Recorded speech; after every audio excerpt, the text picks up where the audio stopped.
विट्यातील शासकीय मुलांच्या शाळेत काल विषबाधा होऊन 24 विद्यार्थी ग्रामीण रुग्णालयात शिक्षकांच्या मार्फत दाखल करण्यात आले होते. वैभव पाटील हे परगावी असल्याने या प्रकरणाची तीव्रता लक्षात घेऊन ते आज सकाळी थेट ग्रामीण रुग्णालयात विद्यार्थ्यांच्या भेटीस गेले. त्यावेळी त्यांनी संपूर्ण विद्यार्थ्यांशी चर्चा करून या वसतिगृहात दिल्या जाणाऱ्या जेवणाविषयी सविस्तर माहिती घेतली.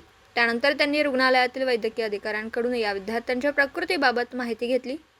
नक्की कशामुळे विषबाधा झाली याविषयी विचारपूस करताना त्यांनी जिल्हा शल्यचिकित्सक डॉक्टर विक्रमसिंह कदम, जिल्हा आरोग्य अधिकारी डॉक्टर विजयकुमार वाघ यांच्याशी थेट फोनवरून संपर्क करून शाळेतील पाण्याच्या तसेच इतर पदार्थांच्या तपासणीच्या अहवालाबाबत माहिती घेऊन पुढील कार्यवाहीबाबत विचारपूस केली. तसेच समाज कल्याण विभागातर्फे चालवणाऱ्या या शाळेतील जीवनाची त्या ठिकाणी दिलेल्या फळांची दुग्धजन्य पदार्थांची तपासणी वेळोवेळी केली जाते का याविषयी संबंधित अधिकाऱ्यांकडून घेतली. कारण तसेच समाज कल्याण विभागातर्फे चालवण्यात जाणाऱ्या या शाळेतील जेवणाची त्या ठिकाणी दिलेल्या फळांची दुग्धजन्य पदार्थांची तपासणी वेळोवेळी केली जाते का याविषयी संबंधित अधिकाऱ्यांकडून माहिती घेतली.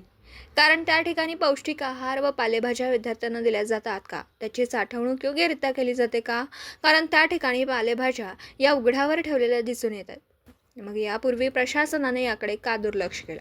काल मांसाहारी जेवण दिल्याने त्रास झाला असेल तर त्या मांसांबद्दल स्वच्छ व ताजे होतं का याविषयी चौकशी केली. जे दूध व फळं दिली जातात ते योग्य प्रतीचे आहेत का हे तपासलं जातं का? किचनमध्ये ठेवलेला किराणा भाजीपाला फळे यांचे उंदीर पाल यासारख्या प्राण्यांपासून दंश होऊ नये म्हणून या ठिकाणी काय उपाययोजना केलेल्या दिसत नाही. त्या ठिकाणी पिण्यास योग्य पाणी नाही. आरो सिस्टीम किती दिवस बंद आहे, ती वेळीच दुरुस्त केली नाही. ज्या ठिकाणी पाण्याचा साठा केला जातो त्या टाक्या अस्वच्छ आहेत, त्या वेळेवर स्वच्छ केल्या जात नाही. इतक्या गोष्टी गंभीर स्वरूपाच्या असताना प्रशासनाने का कानाडोळा या ठिकाणी केला? या ठिकाणाच्या पदाधिकाऱ्यांना, ठेकेदारांना कोणाचं पाठबळ आहे? त्यामुळे हे गाफीलपणे राहत आहेत. शासन लाखो रुपये खर्च करत आहे तर तो योग्य झालाच पाहिजे. विद्यार्थ्यांची वैद्यकीय तपासणी त्या ठिकाणी किमान 15 दिवसातून महिन्यातून केली जाते का? तसेच काही कागदपत्र रेकॉर्ड आहेत का?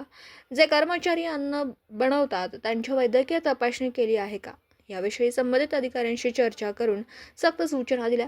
देव बलवंतर म्हणून कोणताही अनुचित प्रकार घडला नाही. ही मुलं लहान आहेत. आहार व्यवस्थापन तिथे असलेल्या संबंधित पदाधिकाऱ्यांनी ठेवलं पाहिजे. दूध, मांस, कलिंगड असे पदार्थ एकाच वेळी का दिले गेले? दैनंदिन आहाराचा चार्ट आहे असेल तर त्या चार्टप्रमाणे आजचा आहार तोच आहे का हे कोण पाहणार? अशा विविध प्रश्नांनी संबंधित अधिकाऱ्यांचे वाभाडे काढले. गोरगरिबांच्या मुलांच्या जीवाशी खेळणं चांगलं नाही. त्यामुळे या गोष्टीची सखोल चौकशी करून दोषींवर कडक कारवाई करण्यात यावी, अन्यथा आम्ही प्रशासनाला या गोष्टीच्या मुळापर्यंत जाण्यास भाग पाडू, अशा संतप्त प्रतिक्रिया दिल्या. त्याचबरोबर ग्रामीण रुग्णालयातील वैद्यकीय अधिकारी यांनी या गंभीर बाबीची दक्षता घेऊन योग्य औषधोपचार केल्याबद्दल जिल्हा शल्यचिकित्सक डॉक्टर विक्रमसिंह कदम व जिल्हा आरोग्य अधिकारी डॉक्टर विजयकुमार वाघ व त्यांच्या टीमचे धन्यवाद व्यक्त केले. दिवसभरातील घडामोडींचा आढावा घेण्यासाठी पाहत रहा N24